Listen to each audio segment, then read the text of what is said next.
1927 সনে এক ব্যক্তি ছিল জর্জ এডওয়ার্ড লেমেত্রে। এই ব্যক্তি সর্বপ্রথম এই বিগ ব্যাং থিওরির কথা বলে। এরপরে অনেক দিন পরে 1988 সনে এক পদার্থ বিজ্ঞানী, নাম তার স্টিফেন হকিং, নাম শুনছেন? এইভাবে ঘাটটা বাঁকা করে বসে থাকতো। স্টিফেন হকিং পদার্থ বিজ্ঞানী, তিনি একটি বই লিখেছে, a brief history of time from the big bang to the black hole. 1988 সালে এই বইটি তিনি লিখেছেন। তিনি এই বইয়ের মধ্যে প্রমাণিত করে ছেড়েছেন, প্রমাণ করেছে যে ওই যে কোরআনের ওই আয়াত, আওয়ালাম ইয়ারাল্লাযীনা কাফারু আন্নাস সামাওয়াতি ওয়াল আরদা কানাতা রাতকান ফাফাতাকনাহুমা, এই যে আয়াত বলা হলো, এই আয়াত আসলেই সত্য, এটা তিনি ওই বইয়ের মধ্যে প্রমাণ করে ছেড়েছেন। সুবহানাল্লাহ। আধুনিক চিকিৎসা বিজ্ঞানে রোজার উপকারিতার কথা শুধুমাত্র আমরা বলি নাই, মুসলমান মৌলভী সাহেব বলে না, বরং পুরো পৃথিবীর যত বড় বড় ডক্টর রয়েছে তারা গবেষণা করে দেখলো রোজার ভিতরে খালি বরকত আর বরকত। সুবহানাল্লাহ। 2000 সনে এক ব্যক্তি একটি বই লিখলো, ডক্টর জেমস বাল এমডি। ওই ব্যক্তি একটি বই লিখলো, প্রেসক্রিপশন ফর ন্যাচারাল হিলিং। বইয়ের ভিতরে এই ভদ্রলোক প্রমাণ করে ছাড়লেন, তিনি গবেষণা করে পেলেন রোজা যদি কোনো ব্যক্তি রাখে, তার শরীরের ভিতরে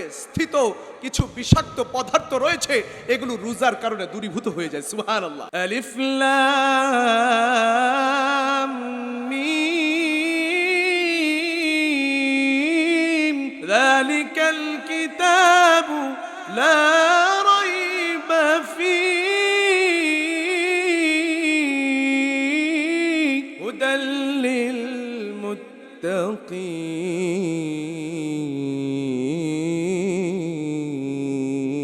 আল্লাহু আকবার বলেন। রব্বুল আলামিন বলেন, আলিফ লাম মিম যালিকাল কিতাবু লা রাইবা ফীহি। এই যে কিতাব তোমাদেরকে আমি দিলাম, এই যে কোরআনটা তোমাদেরকে আমি দিলাম, এই কোরআনের মধ্যে কোনো সন্দেহ নাই, এই কোরআনের মধ্যে কোনো ভুল নাই। এই কোরআনটাকে আরো অনেক মানুষ বানাতে চাইছিল, একটা আয়াত দুটো আয়াত বানাতে চেয়েছিল, কিন্তু কেউ কোনোদিন পারে নাই, এখনো পারবে না, ভবিষ্যতেও পারবে না। কোরআনের মতো করে একটা আয়াত কেউ কোনোদিন তৈরি করতে পারে না, ঠিক কিনা? সুতরাং এটার মধ্যে কোনো সন্দেহ নাই, এই কোরআনটা তোমরা আঁকড়ে ধরবা। আর হুদাল্লিল মুত্তাকিন, যারা মুত্তাকি, এই যে আজকে আপনারা যারা আসলেন তারা হলেন মুত্তাকি ব্যক্তি। কারণ রবরে যদি ভয় না পেয়ে থাকেন তবে তো এখানে আসতেন না, তাহলে নর্তকীদের নাচ দেখতেন, খেল তামাশা দেখতেন, খারাপ খারাপ কাজে হয়তো আপনি লিপ্ত থাকতে পারতেন।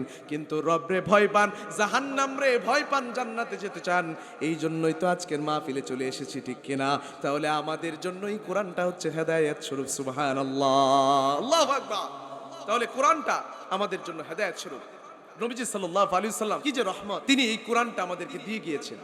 এই কোরআনটা যদি আমরা পড়তে পারি তবে ইনশাআল্লাহ আমরা হেদায়েত পাবো। পড়বো তো ইনশাআল্লাহ। ভাইরা আমার, আজকের এই মাহফিলটা যেই মাদ্রাসাকে কেন্দ্র করে, সেই মাদ্রাসায় কোরআন পড়ানো হয় কি হয় না, সেই মাদ্রাসায় সুন্নাহ পড়ানো হয় কি হয় না, হাদিস পড়ানো হয় কি হয় না।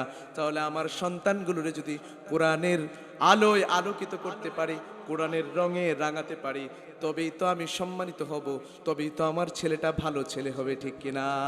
তাহলে এই কোরআনের সঙ্গে সম্পর্ক থাকলে, কোরআনের কথা বললে, কোরআন অনুযায়ী আমল করলে আমরা জান্নাতে যেতে পারবো। না হলে আমাদের জান্নাতে যাওয়াটা একটা সন্দেহের ভিতরে পড়ে থাকবে, যেতেও পারে নাও যেতে পারে, আল্লাহ রাব্বুল আলামিন জানেন, ঠিক কিনা? এই জন্য ভাইরা আমার, রাহমাতাল লিল আলামিন, মুমিনদের জন্য কোরআন দিলেন। আর কোরআনের প্রত্যেকটি আয়াতের ভিতরে যত অক্ষরগুলো আছে, আপনি আলিফ লাম মিম পড়লেন, কয়টা অক্ষর পড়লেন? 3টা অক্ষর পড়লেন। প্রতি অক্ষরের মধ্যে 10টি করে নাকি আপনার আমলনামায় ঢুকে যায়। সুবহানাল্লাহ। আলিফ লাম মিম, তাহলে কয়টা নাকি হলো? 30টা নাকি হয়ে গেল। সুবহানাল্লাহ। বুঝে পড়েন বা না বুঝে পড়েন, নাকি ঢুকে গিয়েছে। আল্লাহু আকবার বলেন। ভাইরা আমার, কোরআনকে আঁকড়ে ধরলেন, সন্তানটারে কোরআনের হাফেজ বানালেন, অন্তত পক্ষে কোরআনের প্রাথমিক শিক্ষাটুকু দিলেন। সেই সন্তানটা দুনিয়ার বুকে আপনারে সম্মানিত করবে, মানুষ আপনাকে বলা বলি করতে থাকবে, ওই যে কোরআনের হাফেজের বাবা যায়, ঠিক কিনা? ওই যে কোরআনের হাফেজের মা যায়, ঠিক কিনা ভাইরা আমার? এই জন্য ভাইরা আমার, সন্তানগুলোরে কোরআনের শিক্ষা দেব। কোরআনের শিক্ষা যদি না দিতে পারি, কাল কিয়ামতের ময়দানে এই সন্তানটা আমার বিরুদ্ধে নালিশ করতে থাকবে। আহা, এত কষ্ট করে বড় করলেন, এত আদর করে বড় করলেন, মাথার ঘাম পায়ে ফেলে সন্তান রে বড় করলেন।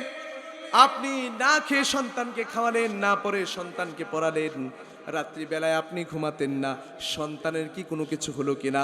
মা রাত্রিবেলায় ঘুমায় না, 10 মাস 10 দিন পেটে গর্ভে ধারণ করে সন্তানকে বড় করলো, মা রাত্রিবেলায় ঘুমায় না, সন্তানের কি খিদা পেল কিনা, সন্তান কি একটু খাবে কিনা? ছোট বাচ্চাগুলো রাত্রিবেলায় নড়াচড়া করতে থাকে, আঙ্গুল চুষতে থাকে, খিদা লাগলে পরে, ঠিক কিনা ভাইরা আমার? মা রাত্রিবেলায় ঘুমায় না, শীতের রাত্রিতে ঘুমায় না, সন্তানের বুকটা থেকে কি তার কম্বলটা কি সরে গেল কিনা? মা গরমের রাত্রিতে ঘুমায় না, কারেন্টটা চলে গেলে সন্তানের কষ্ট হবে, ঘেমে যাবে, সন্তানটাকে হাত পাকা দিয়ে বাতাস করতে থাকে, ঠিক কিনা? রাত্রিবেলা মা ঘুমায় না, সন্তানটা কি বিছানা থেকে পড়ে গেল কিনা?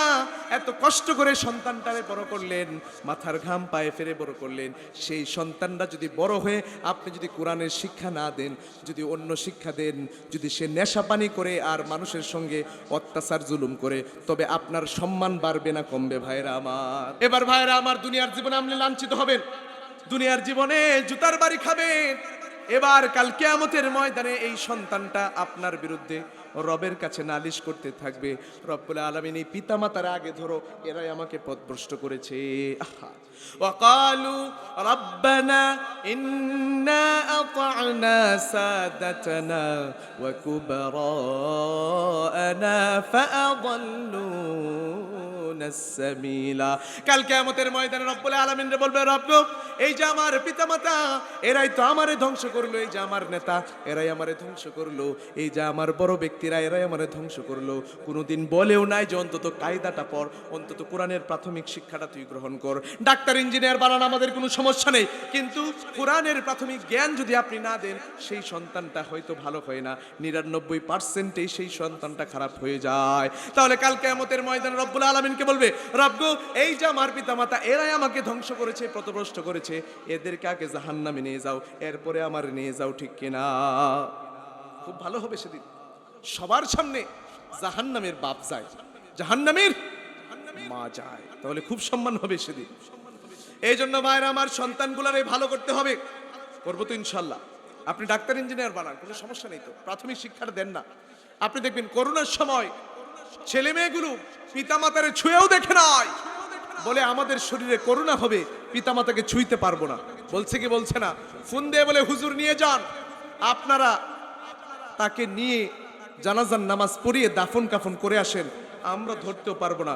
লন্ডন থেকে বসে বসে লাইভে জানাজার নামাজ দেখে, আমেরিকা থেকে নিউ ইয়র্ক থেকে বসে বসে পিতামাতার কবর লাইভে দেখে, ছবিতে দেখে আসে না কোনোদিন, এসে একবার কবরটা জিয়ারত করে না, ব্যবসার ক্ষতি হয়ে যাবে। আচ্ছা না ভাইরা আমার, আমি কি বানিয়ে বলছি নাকি বলেন? তাহলে এই সন্তান তৈরি হওয়ার চেয়ে না হওয়া ভালো। কবরের যে মাল সামানাগুলো আছে, কবরের যে ব্যাগ, কবরের যে লাগেজ, যেগুলোর ভেতরে আমল নামা থাকবে, এগুলোকে শক্তপোক্ত করে নিয়ে যাওয়ার দরকার আছে না? আপনি ধরুন দেশের বাড়িতে যান, হলিডেতে, ছুটির দিনে আপনি দেশের বাহিরে যান, আপনি প্রবাসী হতে পারেন, 5 বছর 10 বছর থাকবেন, কিন্তু আবার ফিরেও তো আসতে পারেন, কিন্তু কবরের যেই সফর আপনি শুরু করলেন, যাত্রা, সেই যাত্রা থেকে আপনি আর কোনোদিন ফিরবেন না। তাহলে বুঝা গেল কবরের যে মাল সামানা, কবরের যে লাগেজ, যে ব্যাগ, সেটা কত বড় হওয়ার দরকার। আর সেটার ভিতরে কি থাকবে বলেন? আপনার জুতা, কম্বল, হ্যাঁ, জামা কাপড়, সেখানে ইবাদত থাকবে, সেখানে থাকবে নবীজির সুন্নাহ থাকবে, সেখানে থাকবে আপনার আমল। ভালো করে যেতে পারলে, মিজানের পাল্লায় ভারী হলে তবে আপনি জান্নাতি, আর যদি দুর্বল হয়ে যায় তবে আপনাকে কিছুকাল হলেও জাহান্নামের আগুনে পড়তে হবে। ফামান সাকুলাত মাওয়াজিনুহু ফাউলাইকা হুমুল মুফলিহুন ومن خفت موازينه فأولئك الذين خسروا أنفسهم في جهنم خالدون। রব্বুল আলামিন বলেন, কাল কিয়ামতের ময়দানে মিজানের পাল্লায় তোমার আমলনামাগুলো যদি ভারী হয়, তবে তো তুমি জান্নাতে গেলা, তুমি সফল কাম করলা। আর যদি মিজানের পাল্লায় তোমার আমলনামাগুলো দুর্বল হয়, মিজানের পাল্লায় যদি তোমার আমলনামাগুলো বড় নরম হয়, শক্তিশালী না হয়, তবে তো তোমাকে জাহান্নামের আগুনে পড়তে হবে। জাহান্নামের আগুন, সেটা তো দুনিয়ার আগুনের মতো নয়। দুনিয়ার আগুনে আপনি হাত রাখলে আপনার হাতটা পুড়ে যায়, দুনিয়ার আগুনে আপনি দগ্ধ হলে আপনি তো মরেই যান। জাহান্নামের আগুনে আপনার মরণ নাই। জাহান্নামের সর্বনিম্ন আযাব যেটি রয়েছে, সেটিও দুনিয়ার সর্বোচ্চ আযাবের চাইতে বেশি, ঠিক কিনা ভাইরা আমার? জাহান্নামের সর্বনিম্ন আযাব তিরমিজি শরীফের হাদিস থেকে জানতে পারি আমার নবীর চাচা আবু তালেবকে সর্বনিম্ন আযাব দেওয়া হবে, ঠিক কিনা? আবু তালেবকে জাহান্নামের জুতা পরিধান করে দেওয়া হবে, আর সেই জুতার গরমে আবু তালেবের মাথার মগজগুলো গলে গলে নাক দিয়ে আর কান দিয়ে বের হতে থাকবে। বলেন এটা কি দুর্বল আযাব না শক্তিশালী আযাব? এটা কম আযাব? এটা তো সবচেয়ে বেশি আযাব। এই আযাব দুনিয়ার বুকে দিলে তো আপনি মরেই যাবেন, ঠিক না ভাইরা আমার? তাহলে আমরা জান্নাতে যেতে চাই, জাহান্নামে যেতে চাই না। জান্নাতের কিছু আমল ভাইরা আপনাদেরকে শিখিয়ে যেতে চাই, করবেন তো ইনশাআল্লাহ? করবেন ইনশাআল্লাহ? 5 ওয়াক্ত নামাজ পড়েন, 5 ওয়াক্ত নামাজের পর একটা আমল করবেন, আয়াতুল কুরসি পড়বেন। পারেন আয়াতুল কুরসি? আয়াতুল কুরসি 5 ওয়াক্ত নামাজের পরে পড়বেন। নবীজি বলেন সেই ব্যক্তির মধ্যে আর জান্নাতের মধ্যে বাধা হয়ে থাকবে শুধু মরণ, সে মৃত্যুবরণ করবে আর জান্নাতে চলে যাবে। সুবহানাল্লাহ। করবেন ইনশাআল্লাহ? আরেকটা আমল দিব, করবেন না? এক কান দিয়ে ঢুকে আর এক কান দিয়ে বের করে দিবে না। মাহফিলটাকে কার্যকরী মাহফিল হিসেবে আমরা যদি এটাকে নিয়ে নেই, এখান থেকে আমলগুলো যদি আমরা টুকে নিয়ে নেই, আমরা যদি জীবনে পরিচালিত করতে পারি, তবে আজকের মাহফিল সার্থক হবে, ঠিক কিনা ভাইরা আমার? সাইয়্যিদুল ইস্তিগফার, বলেন কি? সাইয়্যিদুল ইস্তিগফার। প্রত্যেক দুয়ার বইয়ের মধ্যে ইস্তিগফার পাবেন, এমন কোনো বই নাই যে সেটার মধ্যে এটা নেই, প্রত্যেকটাতে আছে। না পারলে আলেমদের কাছে জিজ্ঞেস করবেন, মাদ্রাসায় আসবেন, মসজিদে আসবেন, এরপরেও এখন স্মার্টফোন পাওয়া যায়, সেখানে সার্চ করবেন, পেয়ে যাবেন। এই সাইয়্যিদুল ইস্তিগফার ফজরের নামাজের পরে এবং মাগরিবের নামাজের পরে দৃঢ় বিশ্বাসের সঙ্গে, ঈমানের সঙ্গে যদি আপনি পড়তে পারেন, নবীজি বলেন সেই ব্যক্তি সেই দিন কিংবা সেই রাতে মৃত্যুবরণ করলে নিশ্চিত জান্নাতি হবে। সুবহানাল্লাহ। গুনাহ হয় কি হয় না? পিছনের ভাইয়েরা, গুনাহ হয় কি হয় না? গুনাহ হয়ে যায়, মাফ করানোর দরকার আছে না নাই? একটা আমল আপনাদেরকে শিখিয়ে যায়, প্রতিদিন রাত্রিবেলায় ঘুমোতে যাওয়ার পূর্বে আপনারা এই দোয়াটি পড়বেন, লা ইলাহা ইল্লাল্লাহু ওয়াহদাহু লা শারীকা লাহু লাহুল মুলকু ওয়া লাহুল হামদু ওয়া হুয়া আলা কুল্লি শাইইন কাদির লা হাওলা ওয়ালা কুওয়াতা ইল্লা বিল্লাহ। সহজ না কঠিন? এই দোয়াটি যদি পড়তে পারেন, নবীজি বলেন তার যদি গুনাহ সাগরের ফেনা পরিমাণও থাকে, রব্বুল আলামিন সব গুনাহ মাফ করে দিবেন। সুবহানাল্লাহ। কোরআন বেশি বেশি পড়বেন। সূরাতুল মুলকের কথা এসেছে, কবরের আযাব ইনশাআল্লাহ আপনাকে ছুবেও না। সুবহানাল্লাহ বলেন, আল্লাহু আকবার বলেন। তাহলে কোরআনটাকে আঁকড়ে ধরবো, আর এই কোরআনটা পড়ানো হয় মাদ্রাসায়, ঠিক কিনা ভাইরা আমার? তাহলে আমি সেই কথায় যাচ্ছি, আমাদেরকে বলুন যে আমরা বিনা হিসাবে জান্নাতে যেতে চাই, জাহান্নামের আশেপাশেও যেতে চাই না। তাহলে ভাইরা আমার, জান্নাতে যেতে চাই, জাহান্নামে যেতে চাই না। তাহলে জান্নাতে যেতে হলে যদি সিরাতুল মুস্তাকিমের পথে থাকতে চাই, যদি হেদায়েতের পথে থাকতে চাই, তবে কোরআনকে আঁকড়ে ধরতে হবে, ঠিক কিনা? কারণ আমার নবী বলেছেন, তারাকতু ফীকুম আমরাইন লান তাদিল্লু মা তামাসসাকতুম বিহিমা কিতাবাল্লাহি ওয়া সুন্নাত রাসূলি। দুটো জিনিসকে আঁকড়ে ধরো, একটা হচ্ছে কোরআন আর একটা হচ্ছে সুন্নাহ, তবে তোমাদেরকে কেউ পথভ্রষ্ট করতে পারবে না। সুবহানাল্লাহ। তাহলে কোরআনকে ধরবো তো ইনশাআল্লাহ। আর কোরআনটাকে যদি না ধরতে পারি, তাহলে আমি জান্নাতে যেতে পারবো না। কোরআনকে যদি ভালো না বাসতে পারি, কোরআনওয়ালাদেরকে যদি ভালো টুকুনা বাসতে না পারি, তাহলে সন্তানটারে যদি কোরআনওয়ালা বানাতে না পারি, কোরআনের শিক্ষায় শিক্ষিত যদি করতে না পারি, তবে আমি কোনোদিনও হয়তো জান্নাতে যেতে পারবো না। দুনিয়ার জীবনেও আমি লাঞ্ছিত হব, আখিরাতের ময়দানেও আমাকে লাঞ্ছিত করা হবে। আমার সন্তানটারে যদি কোরআনের শিক্ষায় শিক্ষিত করতে পারি, তবে দুনিয়ার জীবনেও আমারে মানুষ সম্মান দিয়ে কথা বলবে, আমি বুকটা ফুলিয়ে হাঁটতে পারবো কাল কিয়ামতের ময়দানে সমস্ত মানুষের সামনে। রব্বুল আলামিন আমারে সম্মানিত করবেন। সুবহানাল্লাহ, আল্লাহু আকবার। তাহলে কোরআনটা বেশি বেশি করে পড়ার দরকার। কারণ আমার নবীজি সাল্লাল্লাহু আলাইহি ওয়াসাল্লামকে এই দুনিয়াতে রহমত হিসেবে পাঠানো হয়েছে। যে আয়াতটি দিয়ে আমি শুরু করেছিলাম, এই আয়াত দ্বারা আমরা জানতে পারি নবীজি রহমত। আর আমরা যারা এখানে আছি দুনিয়াতে, আমাদের প্রতিটি ক্ষেত্রে নবীজি রাহমাতাল লিল আলামিন কোন জায়গায় যাবেন, সেখানে আমার নবীজি সাল্লাল্লাহু আলাইহি ওয়াসাল্লাম কেমন করে চলতে হবে, কেমন করে চললে পরে তুমি জীবনে শান্তি পাবে, প্রশান্তি পাবে, সেটি আমার নবী দেখিয়ে গিয়েছেন, ঠিক কিনা ভাইরা আমার? এই জন্য রব্বুল আলামিন বলেন, ওয়া মা আরসালনাকা ইল্লা রাহমাতাল লিল আলামিন।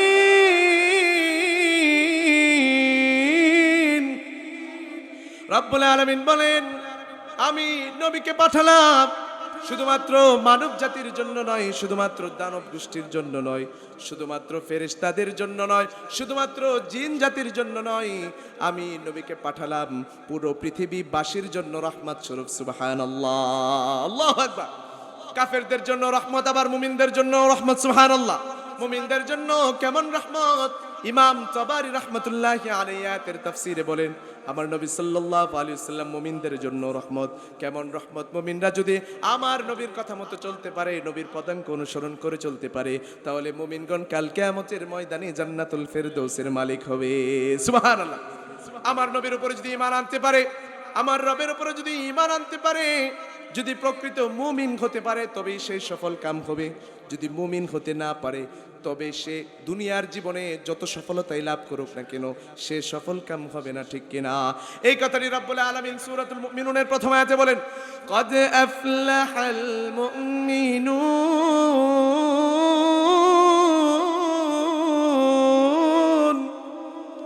রব্বুল আলামিন বলেন, যারা মুমিন হলো তারাই সফল কাম হলো। মুমিন হওয়া ছাড়া সফল কাম হওয়া যায় না। কোনো মানুষের অনেক বাড়ি গাড়ি টাকা পয়সা থাকতে পারে, কিন্তু তার ভেতরে যদি ঈমানটুকু না থাকে, সে সফল কাম হতে পারলো না। আর যদি এমন একজন ব্যক্তি যার একটি ভালো ঘর নেই, এমন ঘরে বসবাস করে যেই ঘরের চাল বেয়ে বেয়ে রাত্রিবেলায় কুয়াশার পানিগুলো পড়তে থাকে, এমন একটি কাঁথা কম্বল নেই, যেই কাঁথা কম্বল দিয়ে শীতের রাত্রিতে সুন্দর করে সে ঘুমাবে, কিন্তু তার ভেতরে যদি ঈমানটুকু থাকে, রব্বুল আলামিন বলেন সেই হলো সফল কাম। সুবহানাল্লাহ, আল্লাহু আকবার। তাহলে ঈমানটা হচ্ছে খুব দামি জিনিস। ঈমানটা গুরুত্বপূর্ণ। টাকা পয়সা থাকুক বা না থাকুক, ঈমানটা থাকতে হবে, ঠিক কিনা ভাইরা আমার? আমরা প্রকৃত মুমিন হব তো ইনশাআল্লাহ। কারণ ভাইরা আমার, হাদিসে পাক থেকে জানতে পারি ঈমানটা কত দামি। আমার নবী সাল্লাল্লাহু আলাইহি ওয়াসাল্লাম এক হাদিসের মধ্যে তিনি বর্ণনা করেন, আমিন কাল কিয়ামতের ময়দানে এক জাহান্নামীকে ডেকে এনে জিজ্ঞেস করবেন, এক কাফেরকে ডেকে এনে জিজ্ঞেস করবেন, ও কাফের, তোমাকে যদি পুরো পৃথিবীর সমান স্বর্ণ মুদ্রা আমি তোমাকে দিয়ে দিই, স্বর্ণ রূপা দিয়ে দিই, তাহলে কি তুমি সেটার বিনিময়ে জাহান্নামের আগুন থেকে কি জান্নাতে যেতে চাও কিনা? ভালো করে বুঝেন, দুনিয়া, পুরো দুনিয়ার সমান স্বর্ণের টুকরা কত দাম হবে বলেন? স্বর্ণের দাম এখন এক ভরি স্বর্ণের দাম 2 লাখ টাকার উপরে। তাহলে পুরো দুনিয়ার সমান স্বর্ণের দাম কত হবে? আপনি কল্পনাও করতে পারবেন না। এটা আপনার কল্পনার বাইরে, ঠিক কিনা? হিসাব নিকাশ আপনি করতে পারবেন না, ঠিক কিনা ভাইরা আমার? এবার রব্বুল আলামিনকে বলে, হ্যাঁ রব, আপনি যদি আমাকে পুরো দুনিয়ার সমান স্বর্ণ মুদ্রা দিয়ে দেন, রৌপ্য দিয়ে দেন, তবে আমি এর বিনিময়ে আপনার কাছে জান্নাত চাইবো। কিন্তু আমার রব্বুল আলামিন বলেন, তোর কাছে তো আমি দুনিয়ার জীবনে এগুলো চাই নাই, শুধুমাত্র একটি বাক্য চেয়েছিলাম, একটি কথা চেয়েছিলাম, তুই যদি জীবনে একবার অন্তত লা ইলাহা ইল্লাল্লাহু মুহাম্মাদুর রাসূলুল্লাহ এই বাক্যটি যদি তুই পড়তি, তাহলেই কিন্তু তুই আজকে জান্নাতে থাকতি। সুবহানাল্লাহ। তাহলে ঈমানটা বড় দামি জিনিস। আর ঈমানটা আমার নবী সাল্লাল্লাহু আলাইহি ওয়াসাল্লাম শিখিয়ে গিয়েছেন। আর ঈমানটা বৃদ্ধি হয় কেমন করে? আপনি ধরুন, আপনাকে এখন এক কাপ চা দিলে 10 মিনিটেই সেটি ঠান্ডা হয়ে যায়, ঠিক কিনা? কারণ শীতের রাত্রি, আপনার ঈমানটাও এইরকম ভাবে ঠান্ডা হয়ে যায়। যদি মাহফিলে আসেন, কোরআনের কথা শুনেন, সুন্নাহর কথা শুনেন, যদি আপনি মসজিদে আসেন, মাদ্রাসায় আসেন, আপনি জান্নাত জাহান্নামের কথা শুনেন, ঈমানের আলোচনা শুনেন, ঈমানের মুযাকারা করেন, তবেই আপনার হৃদয়ের ভিতরে ঈমানটা তাজা হয়। ঈমান নিয়ে কোনো টেনশন নাই, আপনার কোনো খোঁজ খবর নেই, আলোচনায় আসেনি না, এদিকে সেদিকে ঘুরতে থাকেন, তবে আপনার ওই যে ঈমান ঠান্ডা হলো, হয়তো আপনি কাফের হয়ে মরতে পারেন, আল্লাহই জানে, ঠিক কিনা ভাইরা আমার? এই জন্য ঈমানটা বড় দামি জিনিস, এটা আমরা বুঝলাম তো ইনশাআল্লাহ। এবার ভাইরা আমার রাসূল সাল্লাল্লাহু আলাইহি ওয়াসাল্লামকে মানলেই আমরা জান্নাতে যেতে পারি। এবার নবীজি সাল্লাল্লাহু আলাইহি ওয়াসাল্লাম আমাদের জন্য কুরআনুল কারীমটা দিয়ে গিয়েছেন। এবার কুরআনুল কারীমটা কি জিনিস, সেটা কোরআনের প্রথম আয়াতের মধ্যে, সূরা বাকারার প্রথম 2 আয়াতের মধ্যে রব্বুল আলামিন জ্বালিয়ে দেন। রব্বুল আলামিন বলেন, আলিফ লাম মিম যালিকাল কিতাবু লা রাইবা ফীহি হুদাল লিল মুত্তাকিন। আল্লাহু আকবার বলেন। রব্বুল আলামিন বলেন, আলিফ লাম মিম যালিকাল কিতাবু লা রাইবা ফীহি, এই যে কিতাব তোমাদেরকে আমি দিলাম, এই যে কোরআনটা তোমাদেরকে আমি দিলাম, এই কোরআনের মধ্যে কোনো সন্দেহ নাই, এই কোরআনের মধ্যে কোনো ভুল নাই। এই কোরআনটাকে আরো অনেক মানুষ বানাতে চাইছিল, একটা আয়াত দুটো আয়াত বানাতে চেয়েছিল, কিন্তু কেউ কোনোদিন পারে নাই, এখনো পারবে না, ভবিষ্যতেও পারবে না। কোরআনের মতো করে একটা আয়াত কেউ কোনোদিন তৈরি করতে পারে না, ঠিক কিনা? সুতরাং এটার মধ্যে কোনো সন্দেহ নাই, এই কোরআনটা তোমরা আঁকড়ে ধরবা। আর হুদাল্লিল মুত্তাকিন, যারা মুত্তাকি, এই যে আজকে আপনারা যারা আসলেন তারা হলেন মুত্তাকি ব্যক্তি। কারণ রবরে যদি ভয় না পেয়ে থাকেন তবে তো এখানে আসতেন না, তাহলে নর্তকীদের নাচ দেখতেন, খেল তামাশা দেখতেন, খারাপ খারাপ কাজে হয়তো আপনি লিপ্ত থাকতে পারতেন। কিন্তু রবরে ভয় পান, জাহান্নাম রে ভয় পান, জান্নাতে যেতে চান, এই জন্যই তো আজকের মাহফিলে চলে এসেছি, ঠিক কিনা? তাহলে আমাদের জন্যই কোরআনটা হচ্ছে হেদায়েত স্বরূপ। সুবহানাল্লাহ, আল্লাহু আকবার। তাহলে কোরআনটা আমাদের জন্য হেদায়েত স্বরূপ। নবীজি সাল্লাল্লাহু আলাইহি ওয়াসাল্লাম কি যে রহমত, তিনি এই কোরআনটা আমাদেরকে দিয়ে গিয়েছেন। এই কোরআনটা যদি আমরা পড়তে পারি তবে ইনশাআল্লাহ আমরা হেদায়েত পাবো। পড়বো তো ইনশাআল্লাহ। ভাইরা আমার, আজকের এই মাহফিলটা যেই মাদ্রাসাকে কেন্দ্র করে, সেই মাদ্রাসায় কোরআন পড়ানো হয় কি হয় না, সেই মাদ্রাসায় সুন্নাহ পড়ানো হয় কি হয় না, হাদিস পড়ানো হয় কি হয় না। তাহলে আমার সন্তানগুলোরে যদি কোরআনের আলোয় আলোকিত করতে পারি, কোরআনের রঙে রাঙাতে পারি, তবেই তো আমি সম্মানিত হব, তবেই তো আমার ছেলেটা ভালো ছেলে হবে, ঠিক কিনা? তাহলে এই কোরআনের সঙ্গে সম্পর্ক থাকলে, কোরআনের কথা বললে, কোরআন অনুযায়ী আমল করলে আমরা জান্নাতে যেতে পারবো। না হলে আমাদের জান্নাতে যাওয়াটা একটা সন্দেহের ভিতরে পড়ে থাকবে, যেতেও পারে নাও যেতে পারে, আল্লাহ রাব্বুল আলামিন জানেন, ঠিক কিনা? এই জন্য ভাইরা আমার, রাহমাতাল লিল আলামিন, মুমিনদের জন্য কোরআন দিলেন। আর কোরআনের প্রত্যেকটি আয়াতের ভিতরে যত অক্ষরগুলো আছে, আপনি আলিফ লাম মিম পড়লেন, কয়টা অক্ষর পড়লেন? 3টা অক্ষর পড়লেন। প্রতি অক্ষরের মধ্যে 10টি করে নাকি আপনার আমলনামায় ঢুকে যায়। সুবহানাল্লাহ, আলিফ লাম মিম, তাহলে কয়টা নাকি হলো? 30টা নাকি হয়ে গেল। সুবহানাল্লাহ। বুঝে পড়েন বা না বুঝে পড়েন, নাকি ঢুকে গিয়েছে। আল্লাহু আকবার বলেন। ভাইরা আমার, কোরআনকে আঁকড়ে ধরলেন, সন্তানটারে কোরআনের হাফেজ বানালেন, অন্তত পক্ষে কোরআনের প্রাথমিক শিক্ষাটুকু দিলেন। সেই সন্তানটা দুনিয়ার বুকে আপনারে সম্মানিত করবে, মানুষ আপনাকে বলা বলি করতে থাকবে, ওই যে কোরআনের হাফেজের বাবা যায়, ঠিক কিনা? ওই যে কোরআনের হাফেজের মা যায়, ঠিক কিনা ভাইরা আমার? এই জন্য ভাইরা আমার, সন্তানগুলোরে কোরআনের শিক্ষা দেব। কোরআনের শিক্ষা যদি না দিতে পারি, কাল কিয়ামতের ময়দানে এই সন্তানটা আমার বিরুদ্ধে নালিশ করতে থাকবে। আহা, এত কষ্ট করে বড় করলেন, এত আদর করে বড় করলেন, মাথার ঘাম পায়ে ফেলে সন্তান রে বড় করলেন। আপনি না খেয়ে সন্তানকে খাওয়ালেন, না পরে সন্তানকে পড়ালেন। রাত্রিবেলায় আপনি ঘুমাতেন না, সন্তানের কি কোনো কিছু হলো কিনা? মা রাত্রিবেলায় ঘুমায় না, 10 মাস 10 দিন পেটে গর্ভে ধারণ করে সন্তানকে বড় করলো, মা রাত্রিবেলায় ঘুমায় না, সন্তানের কি খিদা পেল কিনা, সন্তান কি একটু খাবে কিনা? ছোট বাচ্চাগুলো রাত্রিবেলায় নড়াচড়া করতে থাকে, আঙ্গুল চুষতে থাকে, খিদা লাগলে পরে, ঠিক কিনা ভাইরা আমার? মা রাত্রিবেলায় ঘুমায় না, শীতের রাত্রিতে ঘুমায় না, সন্তানের বুকটা থেকে কি তার কম্বলটা কি সরে গেল কিনা? মা গরমের রাত্রিতে ঘুমায় না, কারেন্টটা চলে গেলে সন্তানের কষ্ট হবে, ঘেমে যাবে, সন্তানটাকে হাত পাকা দিয়ে বাতাস করতে থাকে, ঠিক কিনা? রাত্রিবেলা মা ঘুমায় না, সন্তানটা কি বিছানা থেকে পড়ে গেল কিনা? এত কষ্ট করে সন্তানটারে বড় করলেন, মাথার ঘাম পায়ে ফেরে বড় করলেন। সেই সন্তানটা যদি বড় হয়ে আপনি যদি কোরআনের শিক্ষা না দেন, যদি অন্য শিক্ষা দেন, যদি সে নেশা পানি করে আর মানুষের সঙ্গে অত্যাচার জুলুম করে, তবে আপনার সম্মান বাড়বে না কমবে ভাইরা আমার। এবার ভাইরা আমার, দুনিয়ার জীবনে আপনি লাঞ্ছিত হবেন, দুনিয়ার জীবনে জুতার বাড়ি খাবেন। এবার কাল কিয়ামতের ময়দানে এই সন্তানটা আপনার বিরুদ্ধে রবের কাছে নালিশ করতে থাকবে। রব্বুল আলামিন এই পিতামাতার আগে ধরো, এরাই আমাকে পথভ্রষ্ট করেছে। আহা, ওয়াকালু রব্বানা ইন্না আতা'না সাদাতানা ওয়া কুবারানা ফাআদাল্লুনা সাবিলা। কাল কিয়ামতের ময়দানে রব্বুল আলামিন বলবে, রব, এই যে আমার পিতামাতা, এরাই তো আমারে ধ্বংস করলো, এই যে আমার নেতা, এরাই আমারে ধ্বংস করলো, এই যে আমার বড় ব্যক্তিরা, এরাই আমারে ধ্বংস করলো। কোনোদিন বলেও নাই যে অন্তত কায়দাটা পড়, অন্তত কোরআনের প্রাথমিক শিক্ষাটা তুই গ্রহণ কর। ডাক্তার ইঞ্জিনিয়ার বানান আমাদের কোনো সমস্যা নেই, কিন্তু কোরআনের প্রাথমিক জ্ঞান যদি আপনি না দেন, সেই সন্তানটা হয়তো ভালো হয় না, 99%এই সেই সন্তানটা খারাপ হয়ে যায়। তাহলে কাল কিয়ামতের ময়দানে রব্বুল আলামিনকে বলবে, রব, এই যে আমার পিতামাতা, এরাই আমাকে ধ্বংস করেছে, পথভ্রষ্ট করেছে, এদেরকে আগে জাহান্নামে নিয়ে যাও, এরপরে আমার নিয়ে যাও, ঠিক কিনা? খুব ভালো হবে সেদিন সবার সামনে জাহান্নামের বাপ যায়, জাহান্নামের মা যায়, তাহলে খুব সম্মান হবে সেদিন। এই জন্য ভাইরা আমার, সন্তানগুলারে ভালো করতে হবে। করবো তো ইনশাল্লাহ। আপনি ডাক্তার ইঞ্জিনিয়ার বানান, কোনো সমস্যা নেই তো, প্রাথমিক শিক্ষাটা দেন না। আপনি দেখবেন করোনার সময় ছেলে মেয়েগুলো পিতামাতারে ছুঁয়েও দেখে নাই, বলে আমাদের শরীরে করোনা হবে, পিতামাতাকে ছুঁইতে পারবো না। বলছে কি বলছে না? ফোন দিয়ে বলে হুজুর নিয়ে যান, আপনারা তাকে নিয়ে জানাজার নামাজ পড়িয়ে দাফন কাফন করে আসেন, আমরা ধরতেও পারবো না। লন্ডন থেকে বসে বসে লাইভে জানাজার নামাজ দেখে, আমেরিকা থেকে নিউ ইয়র্ক থেকে বসে বসে পিতামাতার কবর লাইভে দেখে, ছবিতে দেখে আসে না কোনোদিন, এসে একবার কবরটা জিয়ারত করে না, ব্যবসার ক্ষতি হয়ে যাবে। আচ্ছা না ভাইরা আমার, আমি কি বানিয়ে বলছি নাকি বলেন? তাহলে এই সন্তান তৈরি হওয়ার চেয়ে না হওয়া ভালো। আপনি কি ভাবলেন? কিছুদিন পূর্বে বাংলাদেশের এক ব্যক্তি নিজেরে সবচেয়ে সুদর্শন পুরুষ মনে করে, সবাই চিনে যারা মোবাইল চালায়, কিন্তু পরে হচ্ছে সিলোয়ার কামিজ, নাউজুবিল্লাহ বলে।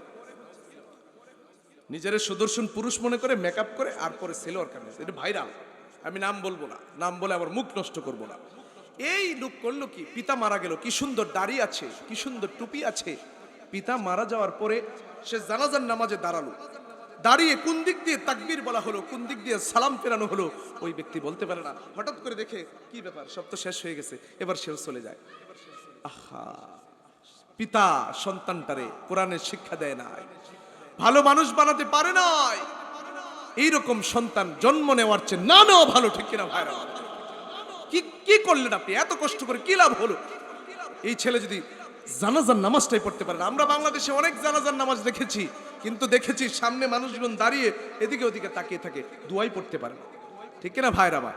তাহলে সন্তানটারে কেমন সন্তান হওয়ার দরকার? অন্তত জানাজার নামাজটা না পড়াতে পারো, অন্তত কিছু রব্বানা আতিনা ফিদ দুনিয়া হাসানা এগুলো পড়তে পারে, আয় রবের কাছে বলতে পারে রব্বির হামহুমা কামা রব্বায়ানি সগীরা, এই দোয়াগুলো অন্তত পড়তে পারে। এইরকম সন্তান বানানোর দরকার আছে না ভাইরা আমার? আর এই সন্তানগুলো এমনি এমনি হয়ে যাবে না, ঘুমে ঘুমে হয়ে যাবে না, মাদ্রাসায় দিতে হবে। হ্যাঁ, চূড়ান্ত লক্ষ্য বলছিলাম জান্নাত। যেতে চাইলে তো সন্তানটারে ভালো মানুষ বানাতে হবে। মক্তবে পাঠায় না, সকালবেলা পাঠিয়ে দেয় কোচিংয়ে, মক্তবে এখন আর পাঠায় না, ঠিক কিনা ভাইরা আমার? ইসলামের প্রাথমিক শিক্ষা দিব। কারণ রব্বুল আলামিন বলেছেন, ইয়া আইয়ুহাল্লাযীনা আমানু কু আনফুসাকুম ওয়া আহলিকুম নারা, তোমরা যেমন করে তোমাদের নিজেদেরকে জাহান্নামের আগুন থেকে মুক্ত করবে, বাঁচাবে, তেমন করে তোমাদের আত্মীয় স্বজন পরিবারকেও তোমাদেরকে জাহান্নামের আগুন থেকে বাঁচাতে হবে।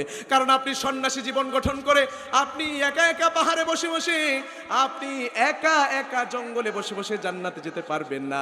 এইভাবে যদি আপনি জান্নাতে যেতে চান, জান্নাতের ফেরেশতা আপনার জুতার বাড়ি দিয়ে জাহান্নামে পাঠাবে, বলবে তোর সন্তানটারে কোরআনের শিক্ষা দেসনি, তোর সন্তানটা খারাপ কাজ করতো, ডিজে পার্টি করতো, তুই বাধা দিসনি। এলাকার মধ্যে জুড়ে জুড়ে গান বাদ্য বাজায় কি বাজায় না ভাইরা মা? মুরব্বীরা অনেকে বলে না, বলে বয়সটা একটু কম, এগুলো একটু করবি। এই যে আপনি বললেন, উৎসাহ দিলেন, এই জন্য হয়তো আপনি জাহান্নামের আগুনে পুড়তে পারেন, ঠিক কিনা? অন্যের বাধা তো দেই না, বরং আবার বলে এটা তো করতেই পারে। এটা কোন ধরনের ইমান হলো? এগুলো আমরা করব 31st নাইটে। হাই হাই, কি অবস্থা সারা ঢাকা শহর! আহারে, কি টাকা পয়সা নষ্ট হলো! এই টাকা পয়সাগুলো আজকে গরিব মানুষকে দিলে সে দুবেলা খেতে পারতো, একটা কম্বল কিনে শীতের রাত্রিতে ঘুমাতে পারতো। কথা যেহেতু চলেই আসছে, বলেই ফেলি, এই যে 31st নাইট আপনারা পালন করেন, এটা কি মুসলমানের সংস্কৃতি? এখন জানুয়ারি মাস চলছে, জানুয়ারি মাসের সৃষ্টি হয়েছিল জানুস নামক একটি দেবতার নাম থেকে। জানুস নামক পূর্বেকার সময়ে প্যাগানিজম যুগে তখন প্রকৃতির পূজা করা হতো, তখন থেকে বছরের শুরুর দিন এরকম আনন্দ ফুর্তি নাচাগানা করত। এরপরে খ্রিস্টানদেরও পূর্বে এরা জানুস দেবতার পূজা করত, যার দুটো শিং ছিল, একটা পেছন দিক দিয়ে একটা সামনের দিক দিয়ে। বুঝতে পারছেন? 12টা বাজার পূর্ব পর্যন্ত পেছন দিক থেকে শিংয়ের মধ্যে গিয়ে দোয়া করতে থাকতো, ও দেবতা, সারা বছর অনেক গুনাহ করে ফেলেছি, মাফ করে দাও। এবার 12টা 1 মিনিটের পরে সামনের সিংহের সামনে এসে বলতে থাকতো, দেবতা আগামী বছরটা যেন ভালো হয়, সেই দোয়া তোমার কাছে করি। নাউজুবিল্লাহ বলে।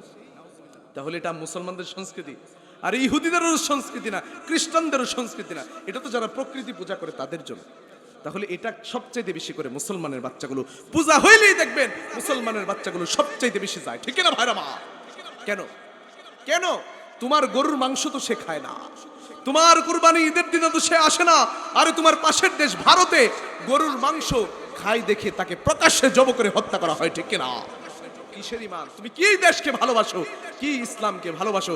তোমার ইসলামের ভালোবাসা শুধু মুখে মুখে যখন নবীজির বিরুদ্ধে কথা বলে, যখন কোরআনের বিরুদ্ধে কথা বলে, যখন সুন্নাহর বিরুদ্ধে কথা বলে, কোরআনের কথা যারা বলে তাদের গলা টিপে ধরতে চায়, যখন আমার ইসলামকে নিয়ে কথা বলে, কোরআনকে অবমাননা করে, তখন তুমি খেতার ভিতরে শুয়ে থাকো, তোমার রাস্তাঘাটে পাওয়া যায় না, ঠিক কিনা? কিন্তু তুমি যদি নবীজির ইজ্জত রক্ষা করার জন্য প্রয়োজনে বুলেট বোমা তোমার বুকের ভেতরে বুকটাকে ঝাঁঝরা করে দেয়, হাদির মতো তোমার কপালের মধ্যে, তোমার মাথার মধ্যে বুলেট বোমাটাও যদি ঢুকে যায়, আর তুমি যদি রাস্তার মধ্যে জিহাদের ময়দানে তোমার জানটা দিয়ে হলেও তুমি যদি নবীজির ইজ্জত রক্ষা করতে পারো, তবেই তুমি ইসলামের সচ্চা আশেক, নবীজির সচ্চা আশেক, ঠিক কিনা? নবীজির সুন্নত খালি জিলাপির ভিতরে, খালি বিরানির ভিতরে। আর রবিউল আউয়াল আসলে খালি বিরানি আর জিলাপি আর খালি ডুল পিঠায় আর খালি মিছিল করে, ঠিক কিনা ভাইরা আমার? কথা বলেন না, ঠিক কিনা? এগুলো হইতেছে মুনাফিক। ইমানের খবর নাই, নামাজের খবর নাই, রোজার খবর নাই, নবীর আশেক চেহারা শুরুতে বুঝার বাউ নাই, পুরো জীবনীতে তাকে দেখলে বুঝাই যায় না এই লোকটা নবীর আশেক। মনে হয় আল্লাহ, এটা তো শয়তানের আশেক, ঠিক কিনা ভাইরা আমার? তাহলে বুঝা গেল ওই হলো খাউনের পাগল। খাউন যেদিকে আছে ওইদিকে যায়, যেদিকে তার কোনো লাভ নাই, খাইতে পারে না, ওইদিকে যায়। এসব থেকে আল্লাহ পাক আমাদেরকে হেফাজত করেন, প্রণামী। এই জন্য ভাইরা আমার বলছিলাম, আমার নবী সাল্লাল্লাহু আলাইহি ওয়াসাল্লাম রহমত আমাদের জন্য, রহমত হিসেবে কোরআনটুকু দিয়ে গিয়েছেন। কোরআনটা পড়ে নিজে যেমন করে জাহান্নামের আগুন থেকে মুক্তি পাবো, আমার সন্তানগুলারে মাদ্রাসায় দিয়ে দিয়ে কোরআনের শিক্ষায় শিক্ষিত করে অন্তত প্রাথমিক শিক্ষাটুকু যদি আমি দিতে পারি, তবেই কিন্তু আমি সবাইকে নিয়ে জান্নাতে যেতে পারবো, ঠিক কিনা? তাহলে এবার বলবেন, হুজুর কোরআনটা মাদ্রাসার জন্য দেওয়া হলো, আমার নবীজি সাল্লাল্লাহু আলাইহি সাল্লাম শুধুমাত্র, তাহলে যারা মাদ্রাসায় পড়ে শুধুমাত্র যারা একটু হুজুর এদের জন্যই রহমত, আমাদের জন্য রহমত নয়, এটা ভাবনায় আসতে পারে কিনা? না ভাইরা আমার, আমার নবী সাল্লাল্লাহু আলাইহি সাল্লাম শুধু মাদ্রাসার জন্যই রহমত নয়। আমার নবী সাল্লাল্লাহু আলাইহি সাল্লাম, আপনি বিশ্ববিদ্যালয়ে পড়েন, স্কুল কলেজে পড়েন, আপনার জন্য রহমত, সুবহানাল্লাহ। সবার জন্য রহমত, গরিবের জন্য রহমত, বড়লোকের জন্য রহমত, মুসলমানের জন্য রহমত, কাফেরদের জন্য রহমত, সুবহানাল্লাহ। কাফেরদের জন্য কেমন রহমত? কাফেররা অতীতকালে যত কাফের ছিল, যত নবীর উম্মত ছিল, নবীর যদি না মানতো, রব্বুল আলামিন নগদে তাদেরকে আযাব দিয়ে ধ্বংস করে দিত। কিন্তু এখনকার জমানায় আমার নবীর উম্মতদেরকে আমার নবীর রহমতের কারণে রব্বুল আলামিন কিন্তু সরাসরি নগদে আযাব দেয় না। এই যে আমেরিকানগুলো, ইসরায়েলিগুলো মুসলমানদেরকে অত্যাচার করে হত্যা করে, কই আমার রব তো সরাসরি তাদেরকে আযাব দেয় না, এটা হচ্ছে আমার নবীর রহমতের কারণে। আল্লাহু আকবার বলেন। তাহলে কাফেররাও এখন বেঁচে আছে নবীর রহমতের কারণে। তাহলে আপনি ইউনিভার্সিটিতে পড়েন, মাদ্রাসায় পড়েন না, আপনার জন্য রহমত হবে না, এটা কি হইতে পারে নাকি? সুবহানাল্লাহ। এই জন্য রব্বুল আলামিন কুরআনুল কারীমের মধ্যে, এটা বিজ্ঞান আছে না নাই? কুরআনুল কারীমে বিজ্ঞান আছে না নাই ভাইরা আমার? আছে। কুরআনুল কারীমের মধ্যে বিজ্ঞান আছে। রব্বুল আলামিন বলেন, ইয়াসিন ওয়াল কুরআনিল হাকীম, বিজ্ঞানময় কোরআনের শপথ রব্বুল আলামিন খেয়েছেন, সুবহানাল্লাহ। তাহলে যারা বিজ্ঞান খুঁজে পায় না তাদের মুখে এখন কষ্টিপ লেগে যাবে, ঠিক না ভাইরা আমার? ভাইরা আমার, দুনিয়া কেমন করে সৃষ্টি হলো? বিজ্ঞানের একটি ভাষা আছে আর কোরআনের একটি ভাষা আছে। আমি আপনাদেরকে জানিয়ে দিতে চাই পুরো পৃথিবীটা কেমন ছিল, এরপরে কেমন করে সৃষ্টি হলো। আগে কুরআনুল কারীম থেকে আপনাদেরকে দলিল দিয়ে যাই। আওয়ালাম ইয়ারাল্লাযীনা কাফারু আন্নাস সামাওয়াতি ওয়াল আরদা কানাতা রাতকান ফাফাতাকনাহুমা।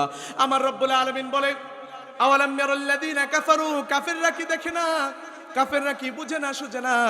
আমি এই পুরো দুনিয়াটাকে একসঙ্গে আটকে রেখেছিলাম, এরপরে আমি একটি বড় বিস্ফোরণের মাধ্যমে এই পুরো দুনিয়াটাকে আমি সৃষ্টি করেছি, সুবহানাল্লাহ। এবার বিজ্ঞান কি বলে? এটা হচ্ছে কসমোলজি, সৃষ্টি তত্ত্ব, কেমন করে সৃষ্টি করেছেন এটার হচ্ছে এই আয়াত, সুবহানাল্লাহ পড়েন।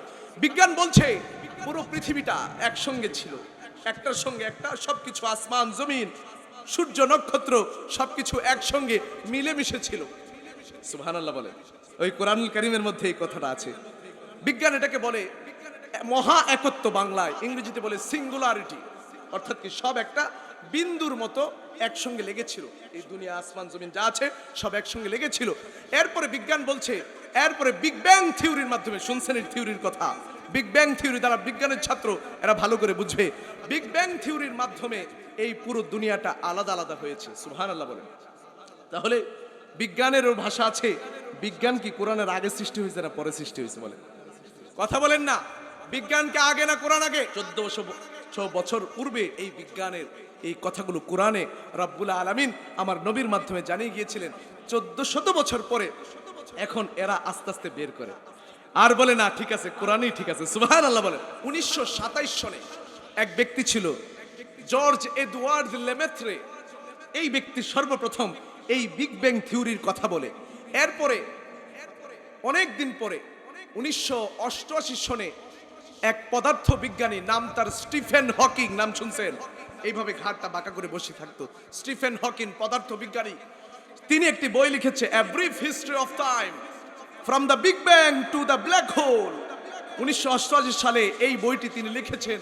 তিনি এই বইয়ের মধ্যে প্রমাণিত করে ছেড়েছেন, প্রমাণ করেছেন যে ওই যে কোরআনের ওই আয়াত, আওয়ালাম ইয়ারাল্লাযীনা কাফারু আন্নাস সামাওয়াতি ওয়াল আরদা কানাতা রাতকান ফাফাতাকনাহুমা, এই যে আয়াত বলা হলো, এই আয়াত আসলেই সত্য, এটা তিনি ওই বইয়ের মধ্যে প্রমাণ করে ছেড়েছেন। সুবহানাল্লাহ। তাহলে কোরআনে বিজ্ঞান আছে না নাই? আর কোনোদিন বলবেন নাকি কোরআন আর বিজ্ঞান আলাদা? কোরআন যা বলে তাই সত্য, রব যা বলেছেন তাই সত্য, নবীজি যা বলে গিয়েছেন তাই সত্য। এগুলো এতদিন পরে এরা সারা জীবন মাথা ঘামাতে ঘামাতে চুলগুলো পেকে গিয়েছে, চুলগুলো পড়ে যায়, এরপরে তারা বুঝে আসে যে হ্যাঁ আসলেই তো কোরআন সত্য। সুবহানাল্লাহ বলে। তাহলে ভাইরা আমার, বলছিলাম শুধুমাত্র মাদ্রাসার ছেলে মেয়েদের জন্যই আমার নবী রহমত নন, বরং ইউনিভার্সিটির ছেলে মেয়েগুলোর জন্য আমার নবী রহমত। ঠিক কিনা ভাইরা আমার? এখন আলহামদুলিল্লাহ বাংলাদেশের সব ইউনিভার্সিটিতে ছেলে মেয়েগুলো কোরআন পড়তে পারে। সুবহানাল্লাহ। ঢাকা ইউনিভার্সিটিতে অনেকে নাস্তিকগুলো বলে মাদ্রাসা বানায় ফেলছে, আর আমরা তো চাই পুরো বাংলাদেশটাই মাদ্রাসা হয়ে যাও। ঠিক কিনা? পুরো বাংলাদেশটাই কোরআন আর সুন্নাহর মতো চলবে, এটাই তো আমরা চাই। সংসদ থেকে নিয়ে একদম নিম্ন স্তরের একটি গ্রামের বাজারে পর্যন্ত কোরআনের আইন বাস্তবায়ন হবে, কোরআনের কথা মতো চলবে। কে কে রাজি আছেন একটু হাত তুলে দেখা। আল্লাহ পাক কবুল আর মঞ্জুর করে পড়েন, আমিন। হাত নামা। তাহলে ভাইরা আমার, সামনে রোজা আসতেছে না? আসতেছে কিনা বলেন? রোজা রাখে না, ঠিক কিনা ভাইরা? রোজা রাখে না বলে, রোজা রাখলে পেটে খিদা লাগে, কিন্তু সকালবেলা বাসা থেকে নাস্তা করে বের হয়ে রাত্রিবেলা আরেকবার খায়, তখন তার কষ্ট হয় না। ব্যবসার চিন্তা, চাকরির চিন্তা। কিন্তু রোজার দিনে এত সহজ রোজাই যে সামনে রোজা আসতেছে, মোটামুটি শীতকাল রোজার মধ্যে পড়ে যাবে, অত্যন্ত ছোট দিনের মধ্যে রোজা রাখবো ইনশাআল্লাহ। এরপরও আমার কিছু ভাই বোনরা রোজা রাখে না, ঠিক কিনা? অথচ বলে রোজা রাখলে তো আমি মোটা ছিলাম, চিকন হয়ে যাব, আমার স্বাস্থ্য নষ্ট হয়ে যাবে। কিন্তু রোজার দিনে মানুষ বেশি খায়, ঠিক কিনা?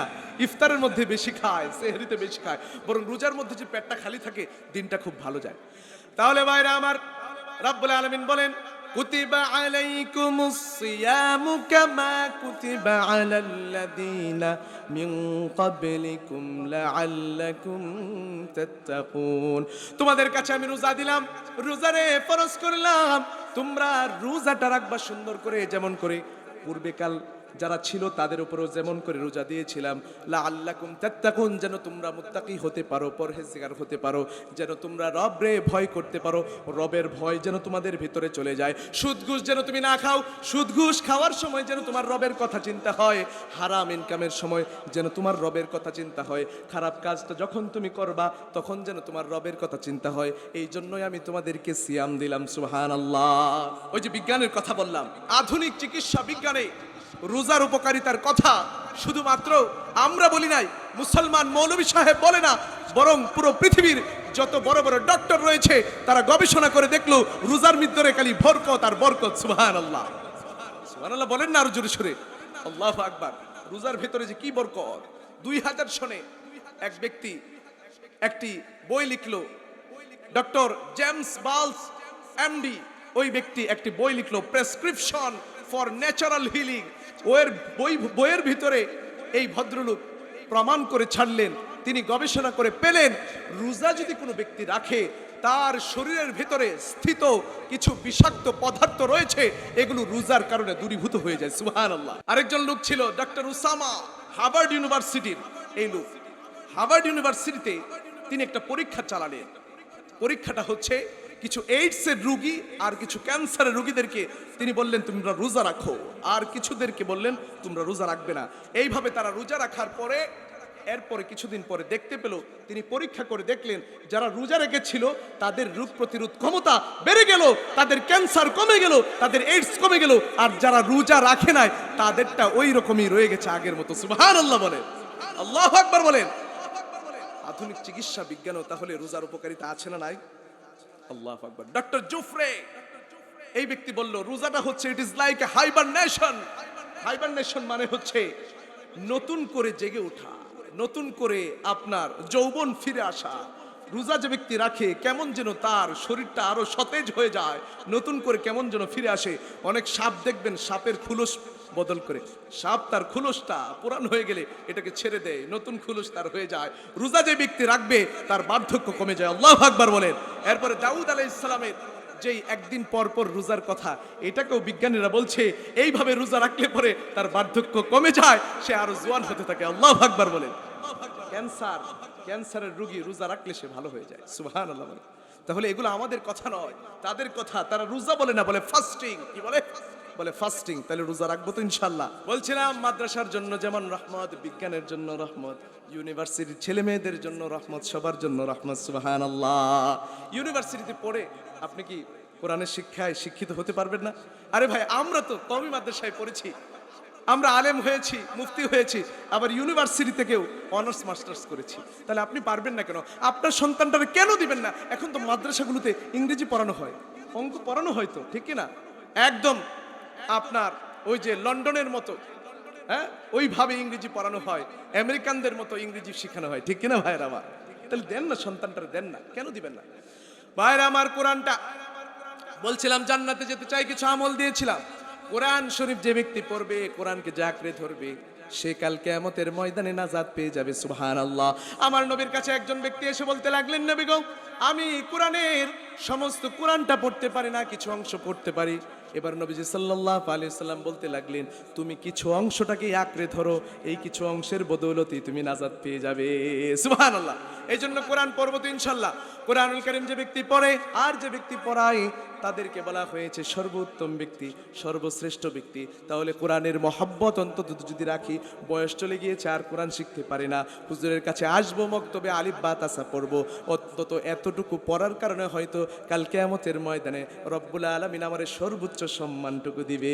সুবহানাল্লাহ। পড়বো তো, কোরআন পড়ার কোনো বয়স নাই, কোরআন শিক্ষারই তো কোনো বয়স নাই। বাইরে আমার কোরআনের কি ফজিলত বলছিলাম, প্রতি অক্ষরে 10 নাকি। কোরআনের মাধ্যমে আমার সন্তানটা দুনিয়ার জীবনে আমারে সম্মানিত করতে পারে, কাল কিয়ামতের ময়দানেও আমারে সম্মানিত করতে পারে। আর যদি কোরআনটা না পড়াই, কোরআনের শিক্ষায় যদি শিক্ষিত না করি, তবে ওই যে বললাম, সন্তানটা কাল কিয়ামতের ময়দানে পর্যন্ত রবের কাছে নালিশ করতে থাকবে, রব এদেরকে আগে জাহান্নামে নিয়ে যাও, এরাই আমারে ধ্বংস করছে, আমারে পথভ্রষ্ট করছে। ঠিক কিনা?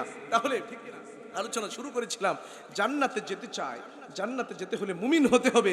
আর মুমিন নবীজিরে ভালো না বাসলে কেউ হতে পারে না। লা ইউমিনু আহাদুকুম হাত্তা ইয়াকুনা হাব্বা ইলাইহি মিন ওয়ালিদিহি ওয়া ওয়ালাদিহি ওয়ান নাস আজমাইন। কোন মানুষ ততক্ষণ না পর্যন্ত মুমিন হতে পারে না যতক্ষণ পর্যন্ত পুরো দুনিয়াতে যা কিছু আছে, সন্তান সন্ততি আত্মীয় স্বজন ব্যবসা বাণিজ্য সবকিছু থেকে যতক্ষণ না আমার নবীরে ভালোবাসবে ততক্ষণ পর্যন্ত মুমিন হতে পারে না। আর নবীরে তো আমাদের জন্য রহমত হিসেবে পাঠানো হয়েছে, মুমিনদের জন্য রহমত, কাফেরদের জন্য রহমত।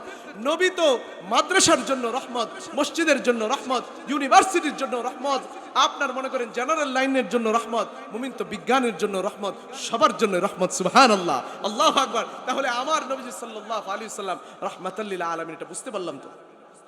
আর সন্তানটারে যদি কোরআনের শিক্ষায় শিক্ষিত করতে পারি, তাহলে ইনশাল্লাহ আমার জায়গা হবে নবীদের সঙ্গে, আমার জায়গা হবে সিদ্দিকীনদের সঙ্গে, আমার জায়গা হবে সালেহিনদের সঙ্গে। তাহলে আমি ওই দিকে যেতে চাই নাকি বাউলের দিকে যেতে চাই, নাকি নাস্তিকের পথে যেতে চাই কোথায়? নবীর পথে যেতে চাই, নবীর দেশে যেতে চাই কি চাই না? নবীরে ভালোবাসলে নবীর দেশে যেতে হবে কি হবে না? যায় না, বলে টাকা পয়সা নেই, টাকার অভাব, হুজুর টাকা নেই। আমি বলবো টাকা অনেক আছে, 2 লাখ টাকা আপনার ব্যাংকে না, এটা আমি বিশ্বাসই করি না। এখন মদিনায় যেতে গেলে 1.5 লাখ 2 লাখও লাগে না, আরো কম টাকায় যাওয়া যায়, ঠিক কিনা ভাইরা আমার? তাহলে কেন যাবেন না? নিয়তটা করেন, স্বর্ণের দাম বলছিলাম 2 লাখ টাকার উপরে, কিন্তু মানুষ কি স্বর্ণ কিনা বন্ধ করেছে? স্বর্ণের দোকানদার কি দেউলিয়া হয়েছে টঙ্গীতে? হ্যাঁ, স্বর্ণ কিনা এখনো আছে না? নেই কেন? আপনার ছেলেটা R15 চায়, R15M চায়, সিবিআর চায়, রয়্যাল এনফিল্ড চায়, হুন্ডা চায়, হ্যাঁ, আপনার ছেলেটা ইয়ামাহা চায়, কিনে দেন কি দেন না? 10 লাখ 15 লাখ টাকা দাম, একদম ভালো ফার্স্ট ক্লাসটা কিনে নিতে চান, আইফোন 17 প্রো ম্যাক্স চায়, চাই কি চায় না? দেন তো। জামাইটারে কবুল বলার আগেই মোটরসাইকেল নিয়ে হাজির, ঠিক কিনা ভাইরা আমার? খাট নিয়ে হাজির, আছে না নাই বলেন? তাহলে টাকা তো কমতি নেই, টাকা তো অনেক আছে, শুধু নবীর দেশে যাওয়ার বেলায় আপনার টাকা নেই। আরে ভাই, বাংলাদেশ থেকে নবীরে সালাম দিবেন, আর সেখানে গিয়ে নবীজির সরাসরি সালাম দিবেন, আর নবীজি সরাসরি আপনার সালামের উত্তর দিবে, কখনোই এক হতে পারে না, কখনোই এক হতে পারে না। কাল কিয়ামতের ময়দানে নবীজি যদি বলে, কি রে বেটা, তোর তো টাকা ছিল অনেক, তোরে তো অনেক টাকা দেওয়া হয়েছিল, কোথায় তোর আওয়াজ তো আমার কানে বাজে নাই, তোরে তো আমি দেখি নাই মদিনায় আস, তাহলে তুই কেমন করে এখন আমার কাছে ছাপায়াত চাস? কেমন করে হাউজে কাউসারের পানি পান করতে চাস? তোর কি লজ্জা হয় না? আরে ভাই, মদিনায় যান, আপনি সুইজারল্যান্ডে যেতে চান, আপনি কাশ্মীরে যেতে চান, দুনিয়ার জান্নাত দেখতে, মদিনায় যান, মদিনার মধ্যেই সবচেয়ে বড় জান্নাত আছে, ঠিক কিনা ভাইরা আমার? মদিনার রাস্তায় রাস্তায় হাঁটলে আপনার মনে হবে আপনার রসুল হাঁটছে, আল্লাহু আকবার। মদিনার সেই পানি, জমজমের পানি পান করলে পরে মনে হবে, হাই হাই, আমার নবী বুদ্ধ এই পানি পান করতেন, আমার নবী বুদ্ধ এই দিক দিয়ে হাঁটতেন, আমার নবী বুদ্ধ এখানে এখানে ঘুমাতেন, আরে আমার নবী তো ওই যে উহুদ দেখা যায়, মদিনা শরীফ থেকে উহুদটা দেখা যায়, হাই হাই, এখানেই বোধহয় আমার নবীর দাঁত মুবারকটা শহীদ হয়েছিল, রক্ত মুবারকটা পড়েছিল, আল্লাহু আকবার। সেই নবীরা আমি ভালোবাসবো না তো কারে ভালোবাসবো? সেই নবীর জন্য প্রয়োজনে জানটা দিয়ে হলেও আমরা প্রস্তুত আছি না, ঠিক কিনা ভাইরা? আছে তো ইনশাআল্লাহ। তাহলে ভাইরা মা, যাবো তো নবীর দেশে, বলেন সামর্থ্য হলেই চলে যাব, হাত তোলেন, বলেন আল্লাহ তোমাকে দেখিয়ে বলছি, সামর্থ্য হলেই চলে যাব, তুমি শুধু কবুল করো। পরে না আমি হাত নামান। দেখেন, মদিনায় যেতে হলে কবুলিয়ত লাগবে, হজ উমরা করতে হলে কবুলিয়ত লাগবে। আজকের মাহফিলে আসলেন, ওই যে হাদিস বললাম শুরুতেই বুখারী শরীফে, যে মাফ নিয়ে যাবেন এখান থেকে, রব্বুল আলামিনই বলে দিয়েছেন, সাক্ষী রেখেছেন ফেরেশতাদেরকে। তো এখানে যে আসলেন, এটাকে এমনি এমনি চলে আসছেন? এটা তো আল্লাহর পক্ষ থেকে লেখা ছিল দেখিয়ে চলে আসছেন, হ্যাঁ? তাহলে মদিনায়ও নিজে নিজে যেতে পারবেন না, হাজারো কোটি টাকা খরচ করে যেতে পারবেন না। আমার আব্বা একজন এক ব্যক্তিরে বলছিলেন, ভাই অনেক টাকা কামাইছেন, এবার একটু নবীর দেশটা ঘুরে আসে চলেন। বলে না, ব্যবসার অবস্থা বেশি ভালো না, ছেলেটারে মেয়েটারে বিয়ে দিব, এই সেই ইত্যাদি ইত্যাদি করে করে আগামী বছর যাব। আগামী বছর যেতে যেতে পাসপোর্টই করতে পারে না, তার পূর্বে চলে গেছে। আহা, চিন্তা করে নিয়তটা করে ফেলেন, করবো তো নিয়তটা।